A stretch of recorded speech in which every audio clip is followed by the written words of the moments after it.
Cutaneous mycosis. ये जैसे कि हम हमेशा ऐसे ही करते हैं कि हम ये देख लेते हैं कि यूनिवर्सिटी क्वेश्चंस कौन से सबसे इम्पोर्टेंट, ठीक है। तो ये जो हमारे कुटेनियस माइकोसिस है ये बहुत ही ज़्यादा इम्पोर्टेंट यूनिवर्सिटी क्वेश्चन, ठीक है। स्टूडेंट के परस्पेक्टिव है ना जी, यूक्यूज कौन से हैं जी हमारे जो बहुत इंपॉर्टेंट है।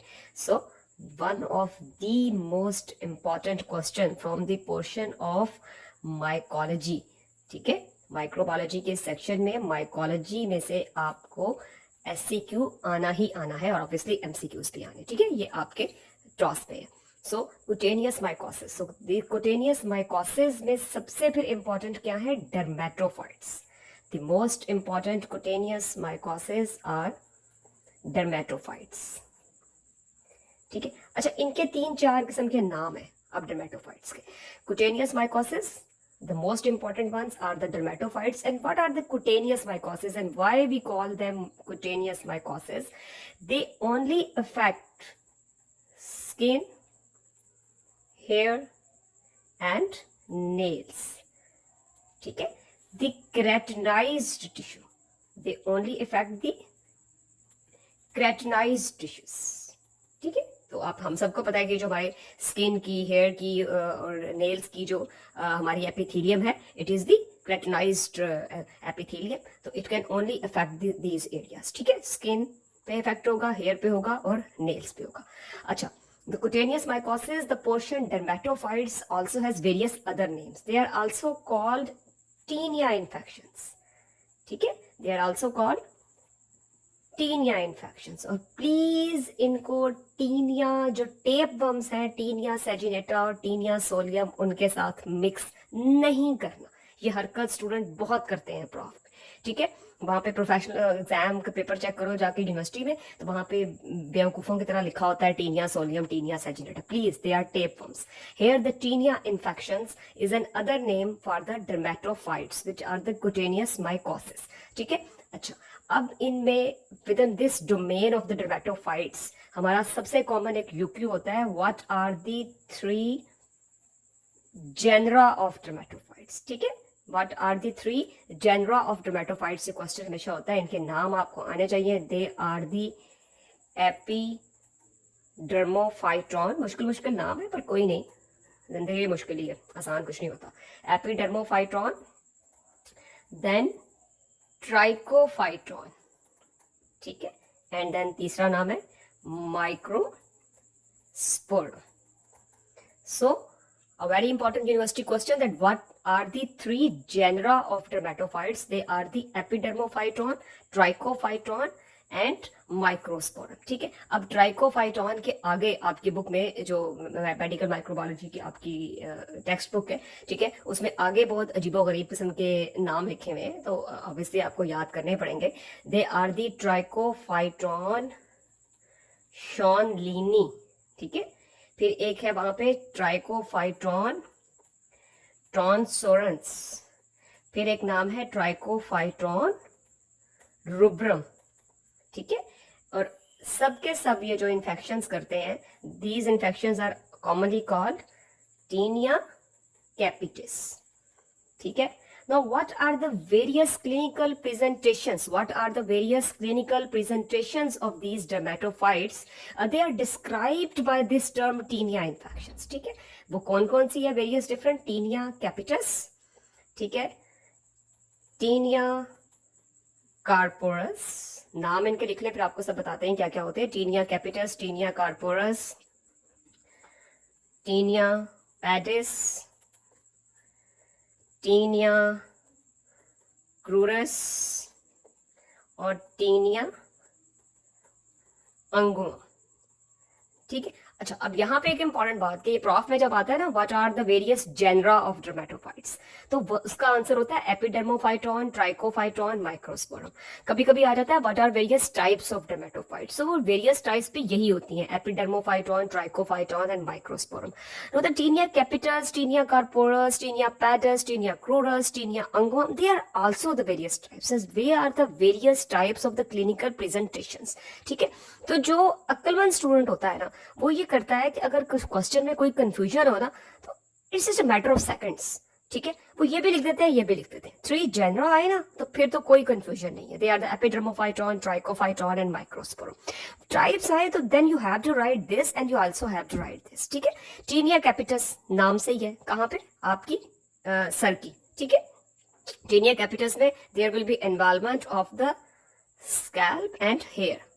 ठीक है, और यूजुअली ये ट्राइकोफाइटॉन जो है ये सारे आपके टीनिया कैपिटस करते हैं। ठीक है, बाकी भी कर सकते हैं लेकिन ज्यादा ये करते हैं, स्पेशली ये ट्रिकोफाइटॉन, शॉनलिनी, ट्रांसोरस, रुब्रम, ये various forms of tinea capitis करते हैं। कार्पोरस पूरी बॉडी के ऊपर, ठीक है, पूरी बॉडी के ऊपर जब हो जाएगी तो वो दैट्स कॉल्ड कार्पोरस। पैडस ऑब्वियसली पैर, फीट, ठीक है, उनकी एथलीट्स फीट एक बड़ी कॉमन आपकी इसकी एग्जांपल होती है आपकी बुक में, बड़ा कॉमन एमसीक्यू होता है एथलीट्स फुट। ठीक है, क्योंकि what are the various conditions required for these infections, वो है जी आपकी हॉट एंड ह्यूमिड कंडीशंस। ठीक है, हॉट और ह्यूमिड कंडीशंस, जिसमें इस वक्त मैं इस कमरे में बैठी हूँ। ठीक है, क्योंकि अब गर्मी हो गई है, अप्रैल का महीना है और मुझे पंखा बंद करना पड़ा है, क्योंकि अगर पंखा मैं चला रही थी तो फिर वो वीडियो के अंदर वो घूं घूं घूं की आवाजें आती हैं। ठीक है, so such a sacrifice the teacher is doing, ताकि आपकी वीडियो जो है इसमें आवाजें ना आए।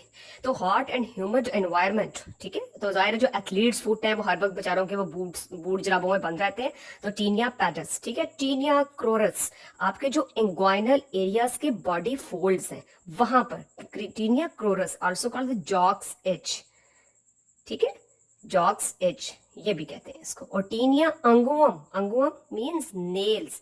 ठीक है, नेल्स की जो फंगस इन्फेक्शन है इट्स वेरी वेरी कॉमन, बड़ी कॉमन होती है। ठीक है, डर्मा के वार्ड में कल को अगर आपको हाउस जॉब करने का मौका मिले तो कॉमनली वहां पे ये डर्मेटोफाइट्स के पेशेंट्स आते हैं। Dermatophytes also called tinea infections, they are also called ringworm infections.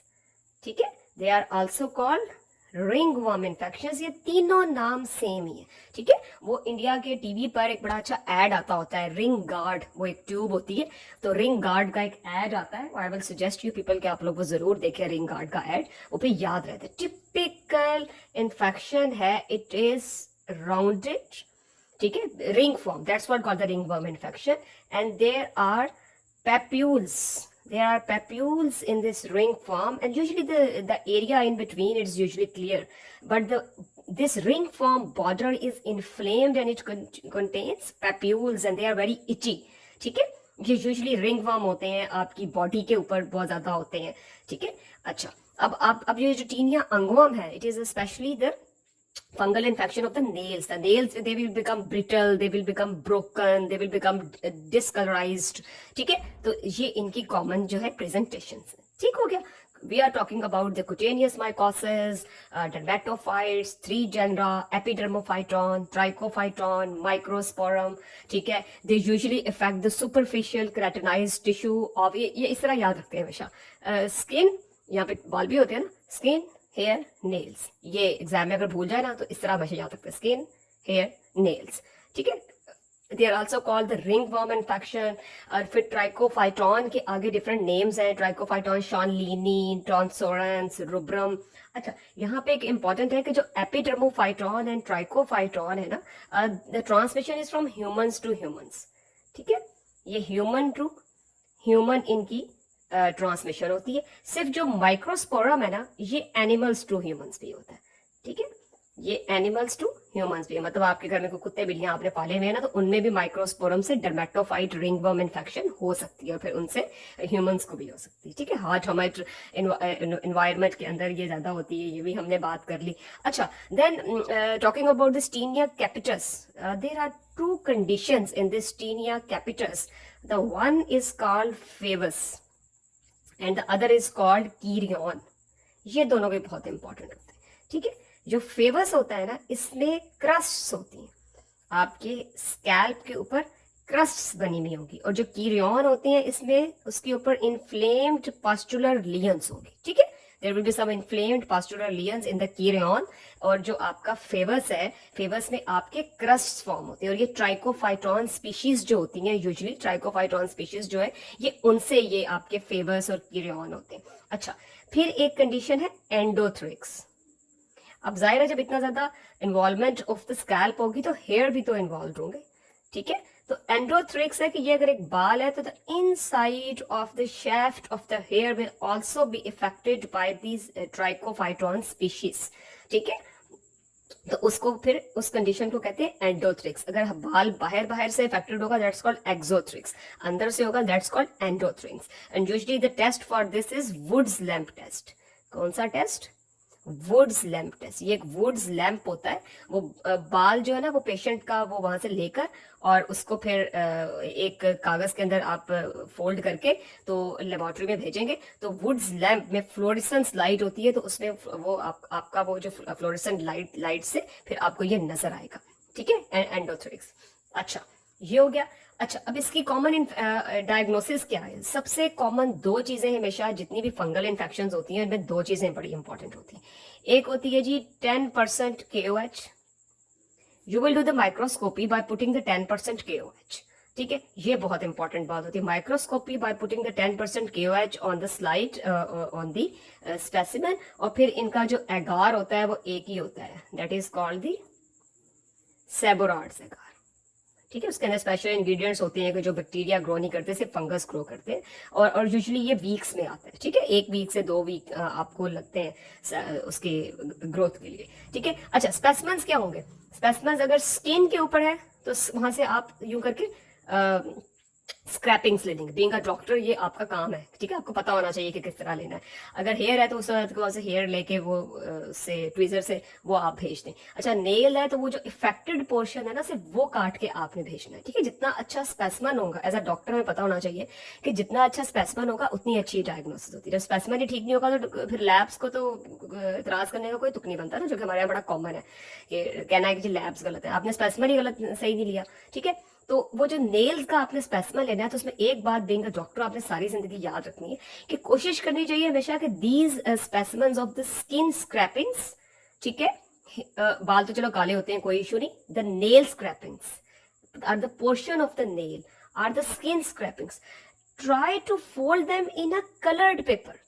अगर आप वो एक व्हाइट कलर के पेपर के अंदर ही व्हाइट से स्किन के स्केल्स और नेल्स के पोर्शन डाल के वो भेज देंगे, वो कहीं गिड़गिड़ा जाएंगे, किसी को पता ही नहीं चलेगा, ठीक है। तो ये भी एक प्रोटोकॉल होता है, वन ऑफ द SOPs कि कोशिश करें कि वो डार्क आप एक पेपर लेके उसके अंदर फोल्ड करके लैब में भेजें, ठीक है। तो लैब में उनका एग्जामिनेशन उन पोर्शंस का they will do by putting the 10% KOH on the slide and culture. Usually the 10% KOH examination is confirmed, ठीक है। ये हाइफा की फॉर्म में होते हैं। आपको पता है ना, फंगस जो है या यीस्ट होती हैं या मोल्ड्स होते हैं, तो ये usually they are in the form of moulds, they are in the form of hypha, ठीक है। यूं करके ऐसे करके आपको ये यूं करके हाइफा नजर आते हैं, ठीक है। फिर जो फंगस होती है आपको पता है इसके अंदर इनके सेक्सुअल और एसेक्सुअल स्पोर्स भी होते हैं, तो फिर इनके कभी कभी आपको जो है वो वहां पे स्पोर्स भी नजर आएंगे, ठीक है। स्पोर्स भी आपको जनाब नजर आ सकते हैं, आपको हाइफा की फॉर्म्स में भी वहां पे नजर आ सकते हैं। तो ये चीजें आपको KOH की उसमें माइक्रोस्कोपी पे नजर आएंगी और फिर आपने कंफर्म करना है तो you can do it with Sabouraud's agar. अच्छा, फिर अब यहाँ पे एक बिल्कुल छोटी सी एक बात है एक और कि ID रिएक्शन, एक चीज इसमें है कि व्हाट इज ID रिएक्शन, ये भी प्रॉफ में पूछ लेते हैं। What is the ID reaction? कुछ भी नहीं है। ID reaction is nothing. In ID reaction there are vesicles on the tips of the fingers, इधर, ठीक है, यहाँ पे कुछ vesicles बने होंगे and these vesicles are a reaction to the circulatory antigens of these dermatophytes, ठीक है। ये एक आपका एक वो inflammatory reaction होगा in the form of vesicles on the fingers or due to the circulatory antigens in the body, ठीक है। तो जो ये हमारा जनाब एक ओवरऑल छोटा सा easy सा फॉर्मेट है of the dermatophytes, are the tinea infections, are the ringworm infections, which are very very important university question.